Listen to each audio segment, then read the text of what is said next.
하나님 말씀 사도행전 10장 19절로 23절 교독하시고 마지막 23절 함께 읽도록 하겠습니다. 베드로가 그 환상에 대하여 생각할 때 성령께서 그에게 말씀하시되 두 사람이 너를 찾으니 일어나 내려가 의심하지 말고 함께 가라. 내가 그들을 보내느니라 하시니 베드로가 내려가 그 사람들을 보고 이르되 내가 곧 너희가 찾는 사람인데 너희가 무슨 일로 왔느냐? 그들이 대답하되 백부장 고넬료는 의인이요 하나님을 경외하는 사람이라. 유대 온 족속이 칭찬하더니 그가 거룩한 천사의 지시를 받아 당신을 그 집으로 청하여 말을 드리려 하느니라 한데 베드로가 불러들여 유숙하게 하니라. 이튿날 일어나 그들과 함께 갈새 욥바에서 온 어떤 형제들도 함께 가니라. 아멘. 결정하기에 앞서 합당한 사람과 상의한다라는 제목으로 함께 은혜의 말씀을 나누겠습니다. 7월의 마지막 날입니다. 우리가 훈련하고 있는 유용성, 다른 사람을 섬기기 위해서 나의 일정과 우선순위도 양보하는 것, 그런 사람을 하나님께서 기뻐하시고 쓰신다라고 우리가 계속해서 말씀을 듣고 있는데, 우리의 품성이 변화되어서 다른 사람을 잘 섬기고 또 그럼으로 인하여 하나님께 더 귀하게 쓰임 받을 수 있기를 원합니다. 실천사항, 누구를 섬길지 정한다. 언제든지 섬길 준비를 한다. 남보다 가족을 먼저 섬긴다. 주는 자가 된다. 나보다 남을 먼저 생각한다. 무엇이 필요한지를 헤아린다. 피하지 않고 도울 길을 찾는다. 부름받을 때를 대비한다. 섬길 기회를 찾는다. 그리고 오늘까지 결정하기에 앞서서 합당한 사람과 상의한다입니다. 사도행전은 복음이 전해지고 교회가 세워지는 과정이 기록되어져 있습니다. 이 일의 핵심절은 우리가 잘 알고 있는 사도행전 1장 8절 말씀이죠. 성령이 임하시면 권능을 받고 증인이 된다라는 말씀입니다. 그리고 사도행전 9장 31절까지로 유대와 사마리아 전도가 끝납니다. 예루살렘, 온 유대, 사마리아 이렇게 되는데 이 사마리아까지 전도가 끝나요. 그래서 31절에 보면 그리하여 온 유대와 사마리아와 갈릴리와 사마리아 교회가 평안하여 든든히 서가고 이렇게 31절이 끝을 맺습니다. 그럼 이제 남은 것은 땅끝이죠. 이런 시점에서 굉장히 큰 문제가 있었습니다. 그것은 유대인들의 선민사상이었어요. 자기들만 구원받는다라는 거였습니다. 그러나 하나님의 말씀은 땅끝까지 복음을 전하는 것이죠. 그렇다면 이 선민사상을 내려놔야 됩니다. 당연하지 않겠습니까? 예수님의 명령이기도 하고 또한 이스라엘이 부름받은 목적 자체가 땅끝까지 복음을 전하는 것입니다. 우리가 알고 있는 아브라함 믿음의 조상 부름을 받을 때에 내 씨로 말미암아 천하 만민이 천하 만국이 복을 얻을 것이다 이렇게 말씀을 하셨어요. 그래서 복의 통로가 되기 위해서는 선민사상 우리만 구원받는다 이 생각을 반드시 내려놔야 되는 거예요. 복음은 가지는 것이 아닙니다. 나누어 주는 것입니다. 그래서 예수님도 나는 전도하기 위하여 왔다라고 말씀하셨고 한 곳에 머무르지 아니하고 계속 복음을 들어야 될 곳으로 돌아다니시면서 복음을 전하셨죠. 만약에 팔은 안으로만 굽는다 이래가지고 안으로만 계속 굽히게 되어지면 징계를 당하게 되죠. 그리고 그 결국은 저주입니다.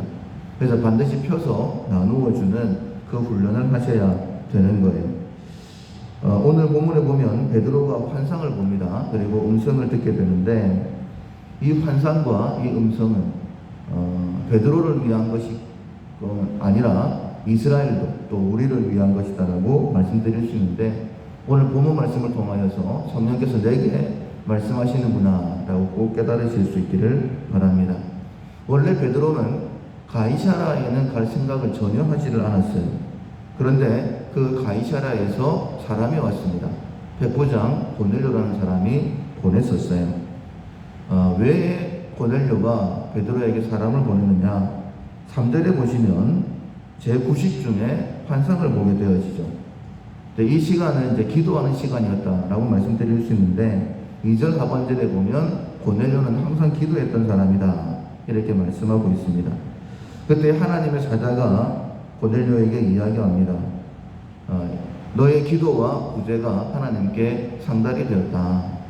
우리가 기도도 하나님께 상달이 되지만은 구제하는 것, 다른 사람을 돕는 것 하나님께서 다 알고 계신다, 상달된다라는 사실을 기억을 하고, 우리가 한 달 동안 훈련했지만은 우리가 7월 달이 끝난다고 할지라도 계속해서 내가 도와줄 사람이 없는가 찾아보는 것, 내 옆에 있는 사람에게 한 것이 곧 하나님께 한 것이다라는 사실을 기억하고 더 구제하고 도우려고 하는 모습이 우리 가운데 있어야 될 것입니다. 그때에 이 하나님의 사자가 고넬료에게 이야기하죠. 요빠의 사람을 보내서 베드로를 정해서 말씀을 들어라. 그래서 지금 사람들이 오게 된 것입니다. 그런데 그 환상과 그 음성을 베드로도 똑같이 들은 것이죠. 고넬료가 보낸 사람들이 도착할 때쯤 되어서 베드로가 환상을 보게 됩니다. 타이밍이라는 게 정말 딱 맞죠. 하나님께서 정말 이렇게 하셨구나 하는 것을 알게 되어집니다. 어떤 환상이었느냐, 11절에 보시면 하늘이 열리며 보자기 같은 그릇이 내려오는 것을 보게 되죠. 그 안에는 온갖 부정한 짐승이 다 들어 있었습니다. 13절에 소리가 있어 이르되 베드로야 일어나 잡아 먹어라. 그런데 베드로가 대답을 합니다. 주여 그럴 수 없습니다. 분명히 지금 말씀하시는 분이 하나님이신 것 알고 있습니다. 그러나 그럴 수 없다라고 얘기하죠. 자기가 평소 가지고 있던 생각과 너무 달랐기 때문입니다. 속되고 깨끗이 아니한 것을 내가 결코 먹지 아니하였나이다. 그때 하나님께서 또 말씀을 하세요. 15절에 보면 하나님께서 깨끗하게 하신 것을 속되지 하지 마라. 근데 이 일이 몇 번요? 16절에 보면 3번이나 있었어요. 하나님은 먹어라. 못 먹습니다. 더럽습니다. 또 하나님 말씀하시기를 하나님 깨끗하게 하신 것을 더럽다고 하지 말라. 이 일이 무려 3번씩이나. 그러니까 실랑이가 있었다라고 보시면 되는 겁니다. 말싸움까지는 표현이 좀 그렇지만은 인간적으로 표현하면 하나님과 말싸움한 것이죠. 그리고 난 다음에 17절에 보면 베드로가 도대체 이 환상이 무슨 환상이지라고 생각하는 중에 이제 고넬료가 보낸 사람들이 도착을 한 거예요. 베드로 계십니까? 그리고 오늘 본문 말씀이 이어집니다. 성령께서 밝히 말씀하십니다. 19절 하반절에 두 사람이 너를 찾으니 일어나 내려가 의심하지 말고 함께 가라. 왜냐하면 고넬료는 로마 사람입니다. 만날 이유가 없어요. 왜 내가 갑니까? 이렇게 할 수 있는데 성령께서 말씀하시는 거예요. 의심하지 말고 내려가서 그 사람들을 따라가라. 그래서 무슨 일로 왔느냐라고 물어봤더니 고넬료가 천사 지시한 신을 받아가지고 당신을 정하여 말씀을 들으라고 했습니다. 라고 해서 날이 저물었으니까 하루는 같이 유하고 23절에 보면 이튿날 일어나서 가이사라로 갔다라고 되어 있습니다. 우리가 기독교 역사에서, 기독교 복음 역사에서 굉장히 중요한 두 사건을 이야기할 때에 이 사건이 꼭 들어갑니다. 가장 큰 사건은 바울이 마게도냐, 유럽으로 건너가서 복음을 전한 것이었죠. 이것은 세계 역사가들도 바울이 마게도냐로 간 것은 세계 역사의 흐름을 바꾸어 놓은 사건이다라고 얘기할 정도로 세계 역사에 굉장히 큰 사건이었고, 또 하나가 오늘 본문 사건입니다. 베드로가 환상을 보고 고넬료를 만난 것. 이로 인하여서 이방, 그러니까 9장 31절까지는 사마리아까지였죠. 땅끝으로 가게 되어지는 문이 열렸다라고 말씀드릴 수 있어요. 굉장히 중요한 사건입니다. 그런데 이 두 사건의 공통점은 무엇이냐면 성령께서 가르쳐 주셨다라는 것입니다. 바울이 마게도냐로 갈 때에도 성령께서 환상을 보여주셨죠. 마게도냐 사람들이 이리로 와서 우리를 도와달라는 이야기를 듣게 됩니다. 두 번째도 이 베드로의 사건도 마찬가지입니다. 성령께서 밝히 말씀하셨다. 환상도 들려주시고 주의 음성도 들려주시고 이게 뭐지라고 생각을 하고 있을 때에 성령께서 가르쳐 주셨다라고 이렇게 말씀하고 있습니다. 우리 어제 새벽에 룻에게 특별한 은혜와 구원이 임했던 이유가 무엇이냐 라는 말씀을 들었어요. 첫 번째로는 믿음을 가지고 부모를 공경을 했습니다. 약속 있는 첫 계명이죠. 그래서 그 약속을 이루어 주신 거예요. 두 번째로는 하나님의 뜻을 구하기 위해서 오늘 그 실전상 제목처럼 결정하기에 앞서서 합당한 사람과 상의한다. 당연히 이삭을 죽으러 가야 되지만은 어머니와 상의를 하고 있어요. 왜 어머니와 상의를 했을까? 상의할 이유가 없는데 그것은 하나님의 은혜를 구하는 행동이었다라고. 그래서 아마 본문에는 나오지 않아서 성경에는 안 나오지만은 나오미가 룻을 위해서 간절한 마음으로 기도했을 것이다. 그리고 그 인도하심을 따라서 우연히 보아스의 밭으로 갔다라고 우리가 말씀을 들었습니다. 오늘 본문 말씀도 마찬가지입니다. 우리가 어떤 사람과 상의를 해야 되겠죠. 그러나 궁극적으로는 그렇게 상의하는 목적은 무엇이냐면 하나님의 인도하심, 하나님의 은혜를 구하기 위함입니다. 하나님께서 원하시는 구제를 하기 위해서, 그래서 우리가 구제를 위해서 합당한 사람과 상의를 한다, 결정하기 위하여 합당한 사람과 상의한다 라고 했을 때에 우리의 마음의 중심에는 상의를 하면서 내가 하나님의 뜻을 구하는 것이지, 하나님의 인도하심을 구하는 것이고 하나님의 도우심을 구하는 것이지, 이런 마음을 가지고 나를 좀 도와줄 만한 사람이 누굴까? 내가 오늘은 누구를 도와야 될까? 이렇게 주변 사람과 의논하게 되어지면 하나님께서 그 사람을 통하여서 누구를 도와야 되는지 정확하게 알게 하시고 어떻게 도와야 되는지 방법도 깨닫게 해주셔서 섬김이 더 힘있게 해주신다라고 말씀하고 있습니다.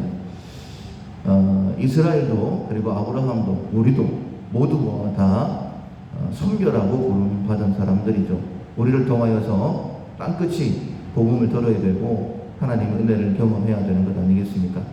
우리가 오늘 하루도 그리고 우리의 남은 삶을 사는 동안에 고넬료의 기도와 구제가 하나님 앞에 상달되었던 것처럼 우리도 또 평가가 될 때에 우리의 기도와 구제가 하나님께 상달되었다, 이렇게 칭찬받는 우리의 삶 되기를 소원합니다. 아멘. 찬송가 340장 어지러운 세상 중에 340장 전하시겠습니다. 어지러운 세상 중에 기쁜 소리 들리네. 예수 말씀하시기를 믿는 자여 따르라. 세상 헛된 칭과 영광 모두 내려버렸네.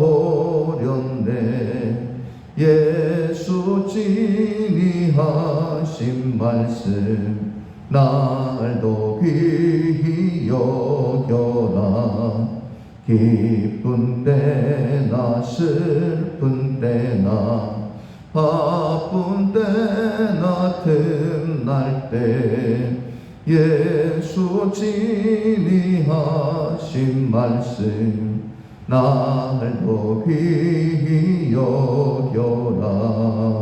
주님 크신 은혜로서 부름 듣게 하시고 복종하는 마음을 주사 따라가게 하사절.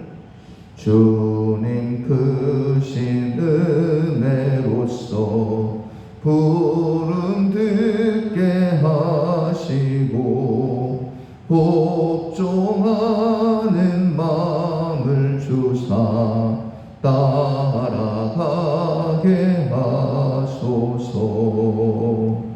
아멘. 말씀을 기억하면서 먼저 자기 자신을 위해 기도하겠습니다. 하나님의 지도하심을 따라, 인도하심을 따라 도와야 될 사람들 도울 수 있도록 하나님의 지혜를 주십시오. 우리의 기도와 그리고 구제도 하나님 앞에 상달되는 그런 삶을 살게 달라고 자기 자신을 위해, 그리고 우리를 통해서 우리 가정이 온전히 구원이 이루어지고 또 이 땅이 우리 밀락교회를 통해서 복음을 듣게 달라고 또 기도하시고, 온 땅이 어려운 가운데 있습니다. 겸손한 마음으로 하나님 앞에 나가게 달라고 또 긍휼을 베풀어 주셔서 속히 코로나가 종식되어지고 우리가 일상의 생활로 복귀하도록 우리가 누렸던 그 모든 것들에 대하여 감사를 우리 감사하면서 회복시켜 주셨을 때에 더 기쁘게 하나님을 섬기는 우리가 되게 되라고 기도하시고, 공사가 계속 진행 중에 있습니다.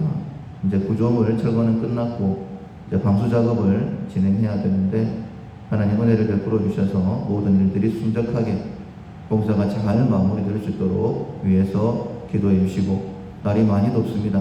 우리 밀락의 성도들 건강을 지켜달라고, 또 많이 어렵기 때문에 마음이 울적해질 수 있는데 그 마음도 붙들어 달라고, 우리 오늘도 밀락의 성도들 가정들마다 식탁들마다 풍성케 달라고, 가정천국을 이루게 달라고 기도하시고 각자 기도 제목으로 기도하겠습니다.